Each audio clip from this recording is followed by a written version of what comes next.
Vanakkam, good morning, good afternoon, good evening, my dear HLG friends. Yesterday I promised that I wanted to post a video about cholesterol. Recently, we've been discussing a lot. We used to discuss a lot in the past, but now newcomers didn't know about it. That's why they're actively participating in the discussion.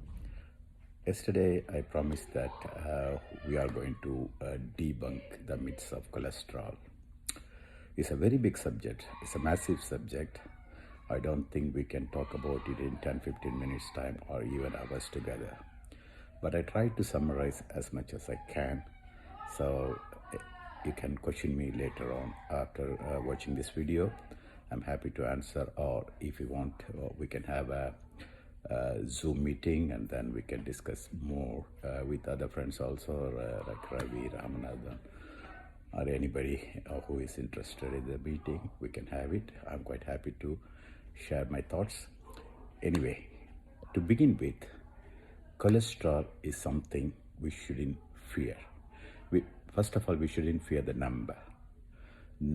It's totally meaningless because we are talking about 60 years old science.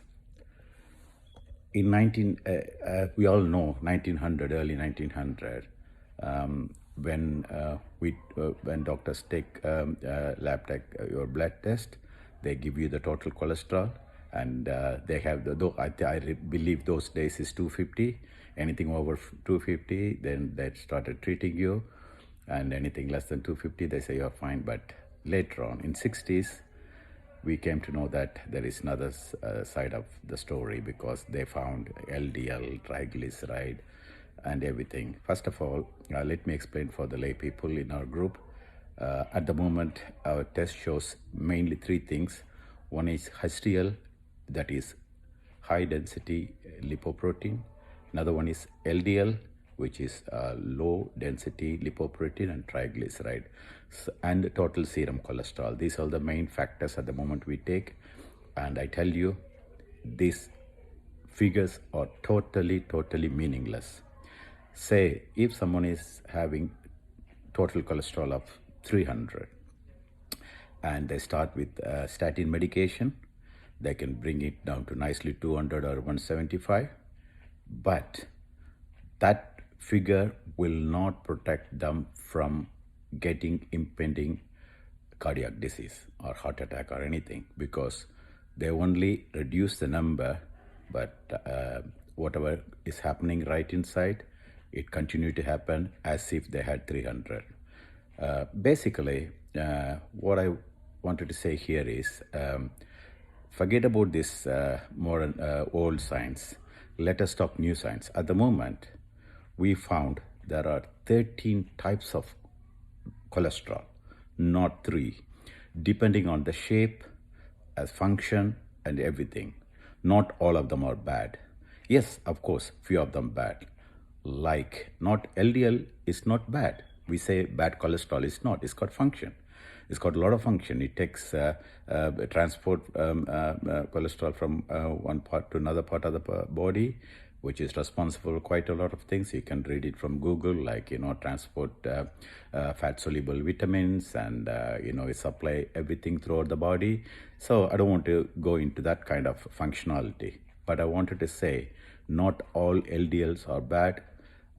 There are some LDLs, the good fluffy ones, they don't make any harm. Even is on a higher side is fine.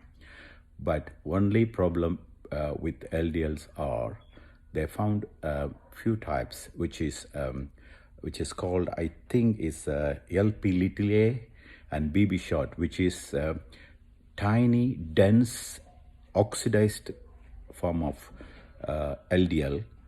That actually makes some difference with the atherosclerosis, because they are the one make blood sticky. They are the one going to create atherosclerotic plaque, and they are very bad. I tell you why. Who gets this kind of, what actually triggers this kind of production of this kind of LPA, or the small dense oxidized particle. Basically, when you eat like a good good quality saturated food like coconut oil or good organic eggs or omega-3, you don't have to worry. Because why people say saturated fat is bad? Because they convert into cholesterol, but they are not going to convert into cholesterol as a bad cholesterol, what we discuss here, like LP little a, like a BB short, oxidized form of dangerous cholesterol. I tell you what can create this kind of dangerous cholesterol in the body.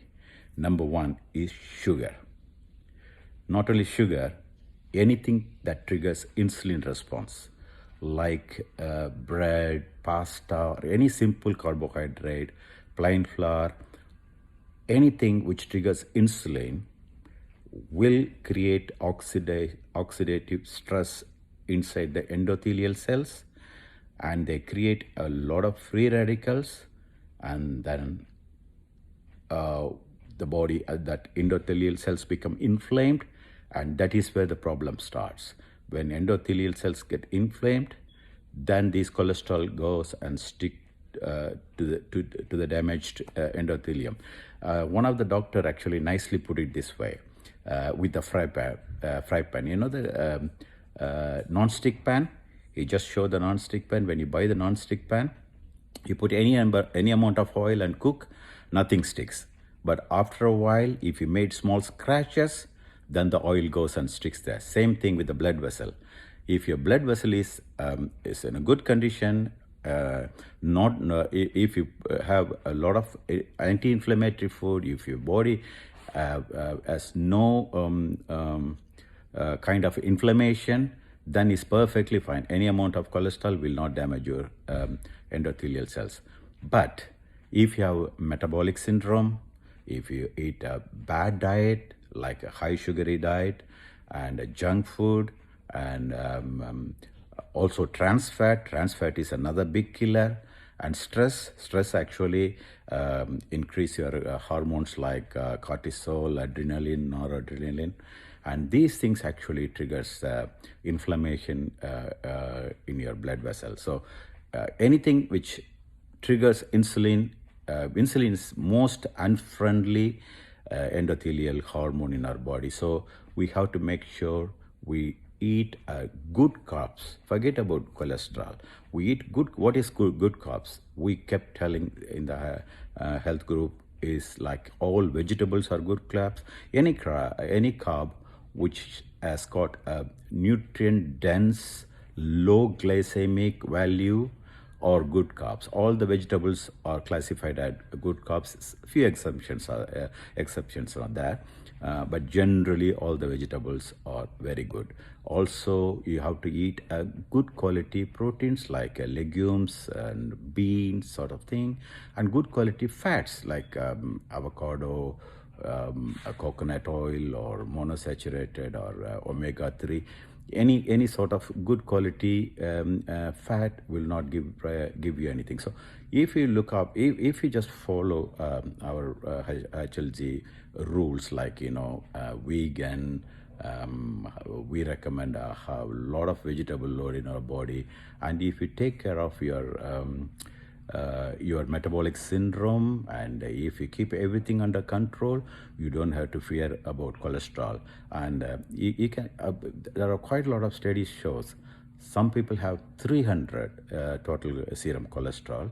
Their arteries are perfectly fine, and no problem at all. I mean, no sign of any heart disease. And at the same time, people with 150, which is low end of the cholesterol, they have severe atherosclerotic plaque all over the arteries, and they have a lot of blocks in the heart. And so this situation clearly demonstrates that number does not really matter. It actually the inflammation. We kept telling from day one, cholesterol is not the culprit. It's inflammation is the culprit. So we have to take care of inflammation and forget about the cholesterol level. Once you take care of the inflammation, and everything. And as rightly said somebody, I mean, when you eat a dietary cholesterol, which is going to increase, yes, it will increase, but it's not going to do any harm. On the other hand, when you eat more dietary cholesterol, when you take more dietary cholesterol, actually naturally your body will produce less cholesterol anyway, so it balances out. So we don't have to worry about that. But only thing, we have to take a good quality fat, good quality carbohydrate, good quality protein, and forget about cholesterol levels.